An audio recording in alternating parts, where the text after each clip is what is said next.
just a quick one. Right, let's get over this 120 hertz thing. 120 hertz is only really going to affect you if you game a lot on a TV. If you game a lot, like I said in one of my comments back to someone else, you should be using a dedicated gaming monitor to get the best experience. Possibly, you know, because you're going to need to sit close to it, a curved one, like what I've got for editing videos. That's 120 hertz, and I think it's 1080p, and that's quite good enough for me for editing videos. If you're going to edit videos on your TV, if you've got like a Mac Mini or whatever, it's probably not the best thing to use a TV. That's a bit weird. So if you're watching movies, you're not going to benefit from 120 hertz at all.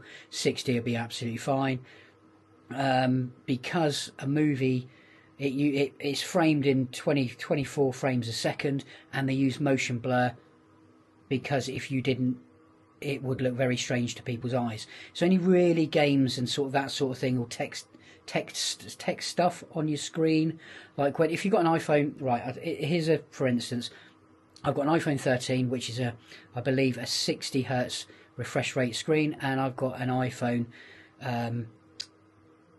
16.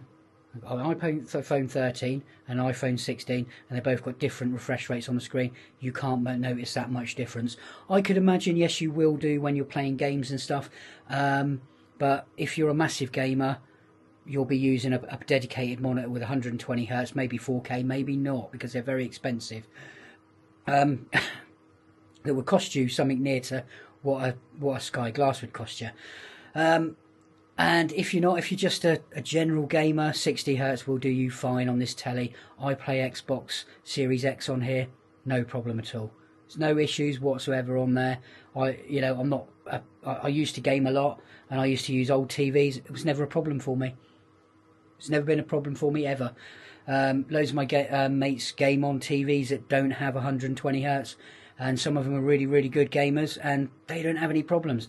One of my mates did start using a monitor because he knew the limitations of what a TV screen has. You know, you get a big TV screen, 120 hertz on this would make not on this, or on any Sky Glass this size, would make it absolutely horrendously expensive, which in that case, then you get a monitor. So there's your thing with your 120 hertz. Don't believe what all the TV companies tell you, that you need this, you need that, because you need the smoothness of 60 hertz. I can't remember which one it is anyway. For your motion blur in your films, you won't notice any difference. If you had them side by side, you would notice it if you actually had a film that would use 120 hertz, but you'll find that it's not going to. So, you know, there we go.